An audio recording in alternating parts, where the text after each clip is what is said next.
Greetings, Swangolians, and welcome back to Swango. This is the OG Bird, and today we'll be continuing our 101 series with part 6. And we have moved on to vehicles, finally. Vehicles are awesome. We all love the vehicles. Vehicles are what makes Battlefield 3 stand apart from all the other games out there. Now, we are going to be starting off with buggies. I'm going to go ahead and spawn into Caspian Border, and I know buggies don't seem sexy, but you know what? They really are. So, there's basically 3 different vehicles in the game. There's a DPV, which is a dune buggy, basically, that I think you pretty much only find on Oman. You might find it on another map or two. And the only difference between the DPV from the Russian buggy and the US Growler, as you see here, is the DPV, its turret only faces forward and has like a 60-degree forward motion. It can't turn 360 degrees like these turrets can. So that's basically the only difference. All these buggies are very fast. They're all 3-seaters. You have the driver's seat, passenger seat, and the gunner's seat. Now, I'm going to go over the controls. I know they might be basic, but I'm going to go over them anyways. So to enter a vehicle is same. You just hold down B and you enter the vehicle. Now, A is going to cycle unoccupied seats, and that is the order that they go into. You can see in the bottom right corner, I'm currently in the driver's seat, pilot seat, whatever you want to call it. If I hit A, I go into the gunner seat, and this can go all the way around. And if I hit it one more time, I go into the passenger seat. Now, the X button and the Y button don't do a single thing. The B button exits the vehicle. The left button honks your horn. When you're in the driver's seat, the left button, bumper, I'm going to call it the bumper. It's the left bumper, honks your horn. Honking your horn will make you appear on radar on your minimap to the enemies, just like as if you were firing your weapon. So don't just frivolously run through the map honking your horn, because it does put you on the enemy's minimap, and they know exactly where you are. And these Jeeps, you're very vulnerable in these Jeeps. I mean, look, there's not a whole lot of covering here. People start shooting at you. I mean, there's not a whole lot shielding you from small arms fire. Now, entering a vehicle, if it's empty, it will place you in the driver's seat first. If the driver's seat is occupied, it will place you in the next available seat. You can enter from any side and exit at high speeds with no damage. Now, as the driver, the left trigger is your brake and reverse. Okay, so if you're stopped, it's just going to go straight into reverse. If you're going forward, it will slow you down. But if you keep holding it, it will go ahead and go back into reverse. Right trigger is accelerate. Left stick steers the vehicle, left and right. Right stick looks around, so you can look around while you're driving. Now, if you click the right stick, it goes into third person mode. And if you click it one more time, it cycles back into first. Now this, you can click the right stick in any of the vehicles as the driver to get into this third person mode. I do recommend driving in third person. It's a lot easier. And when it comes for you having to fire, not particularly in the buggies, but then you go into your first person, or if you're trying to line up a buggy bomb shot, which we will get into a little bit later. Now, the buggies are a great way to get from point A to point B quickly. These things are very fast. And the longer you hold down that gas, they just get faster and faster. They do have a top speed, but you can get cooking in these things.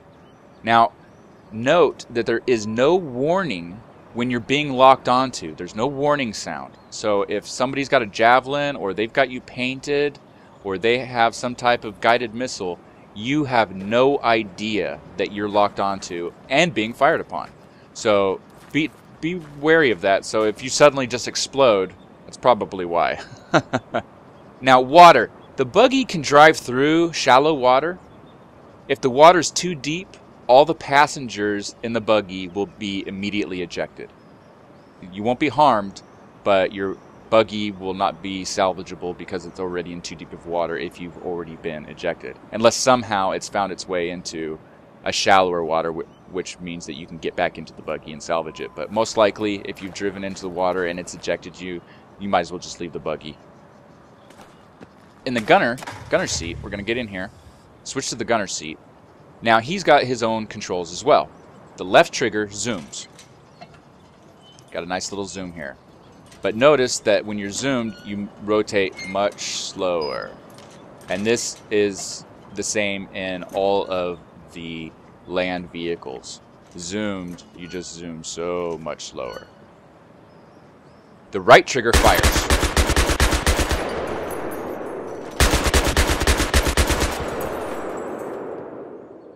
And the right stick is your aim. Left stick doesn't do a thing. Not a thing. So your right stick aims, you have pretty good movement, goes up pretty high, and it goes all the way around. Now when I'm going solo, what I like to do is right before I get into start driving the Jeep, I start facing this thing backwards. And here's why. I'll get in, and I'll start driving around, and I'll try to run a guy down, but if I miss him, then I just hit A, and now I've got him. Alright? So I like to keep my gun, my turret, if I'm doing this solo, I go into a lot of solo pubs solo, then I like to have my gun facing in the rear in case I miss the roadkill shot.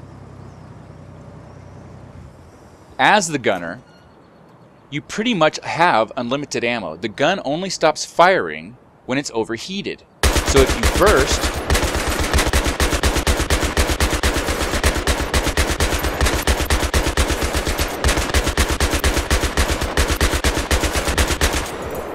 it just keeps going. It just keeps going and going and going. But if you hold it down,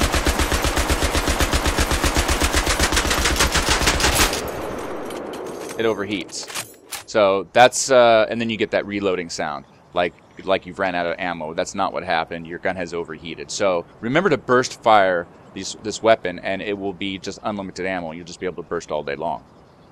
Now the buggy gun is good against low-flying and stationary aircraft. That's a buff that it got in the last patch, and other buggies and infantry. It doesn't do a thing against armor. You can sit on this thing all day long. It's not going to do a thing to armor. So don't even bother shooting at armor. Just focus on low-flying aircraft, stationary aircraft, other buggies, and infantry. Good against infantry. Now the passenger. Here's the passenger seat. Passenger has full capabilities. I can hit left to go to my gadget number 1. I hit right on the D-pad to go to my gadget number 2, which is my torch, which is interesting because if we're taking damage, I don't even have to get out to repair this thing. While he's driving, I just start repairing the Jeep. Look at that. Just fix the window. Look at that. So while we're driving, I can be repairing this thing. So if there's only 2 people in here, my buddy's driving, I'm gunning, we start taking damage, I hit A, go to that seat, and boom, start repairing us. And then go back to the suppressive fire. It's a very powerful and versatile vehicle. It really is. Besides just being able to look around, you can also throw grenades. And like I said, use all your gadgets. And fire. If I had a medic pack, I could throw it right here. If I had an ammo pack, I could throw it right here, and all my guys would be getting ammo and health.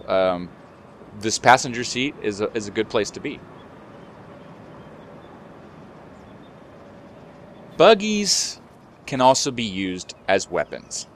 Now, this is the part that I think you've all kind of been waiting for.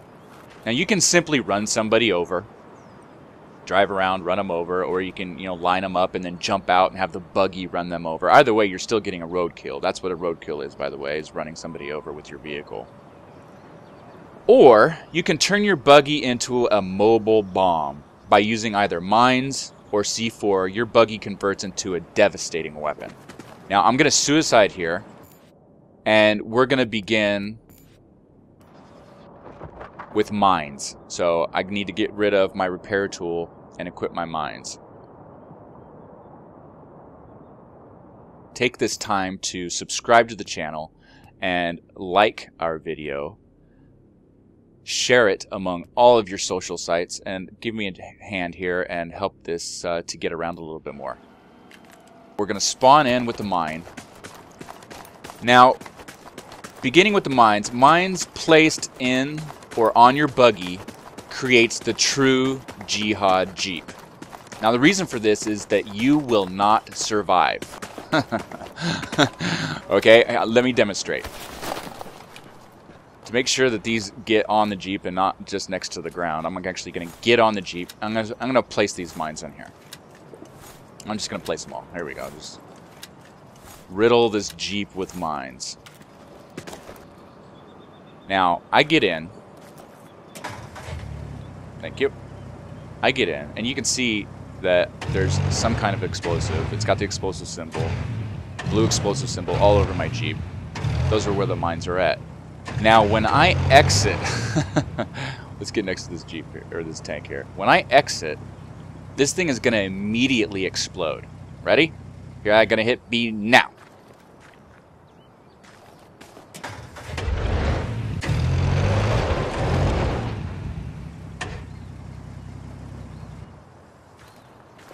Okay, so that's interesting. Okay, so we've learned something new here. If you get out of the buggy with the mines on it, nothing happens if you're to a complete stop. However, if you are moving, it immediately detonates. So, let's do this one more time. You saw it here first. I learned something new. A stationary Jeep with mines on it and you exiting doesn't do anything. However, when you are moving and you exit with mines in the vehicle, it will immediately detonate. Now we'll get this up here close to this tank and show you how devastating mines can be. Boom. Blew me up, blew the Jeep up, blew the tank up, and anybody in this blast, look how big that circle of scorched earth is. It's quite a big blast radius. So it is devastating, and it is the true Jihad Jeep. However, you're not going to survive it. There is a way to create a mobile bomb Jeep with C4. Now, people call this the Jihad Jeep, but a Jihad Jeep isn't really a Jihad Jeep if you survive. So, now we're going to put C4 all over our buggy. C4 on the ground. And it's not necessarily a one-way ticket like the mines. When you exit a buggy with C4 on it, nothing unusual happens. So, here we are. Okay, full stop, get out. Alright? Now we're jamming pretty good here. And we're going to exit. Boom! Nothing happens. Okay? My Jeep is still there, I'm fine, and my mines are still there. Now, here's a clip of it actually being used in the game. I placed an ammo crate on the vehicle so I will replenish my ammo while I'm driving. I place all of my C4 on the buggy to get the largest explosion I possibly can. Then be sure you have the detonator equipped before you enter the vehicle. So when you exit, the detonator is already at the ready. Then you simply avoid hitting anything as you make your way to acquiring a target. Find your target, then you line it up, exit, detonate, voila, the buggy bomb. Now remember, I love explosions like that. Remember, driving around in a vehicle with explosives strapped to it is not recommended. The buggy becomes extremely vulnerable to exploding. And that basically wraps up the buggy. Play around with it, experiment with it. I'll go ahead and do another demonstration of the explosive power of the C4 in the Jeep. Get that thing, boom. Yeah! You ever notice how he always says that C4 is going to explode after he's already exploded it? Listen to him. Watch, ready? C4's been planted. Okay, C4's been planted. Here we go. Fire in the hole! Fire in the hole! I mean, what is that, like 2 seconds after it's detonated? He does the same thing. He He's got C4 is gonna blow, and it's like 3 seconds after you already detonated. It cracks me up every time. So anyway, C4 and Buggies, devastating buggy bombs. Have fun with it. Remember to subscribe to the channel, like the video, share it on Facebook, share it on Twitter, share it on all your social sites. Help me get the word around. I'm going to keep these videos coming at you. Next, we are going to go straight to armor. That's right, we're going to start working on the tanks. And there's a lot of fun stuff with the tanks that you probably don't even know. And some of you experienced guys, I'm pretty sure I've got some information regarding the tanks that you may not know. So, thank you for coming back to Swango and continuing to watch our 101. This is the OG Bird signing out of Swango, and remember, happy gaming.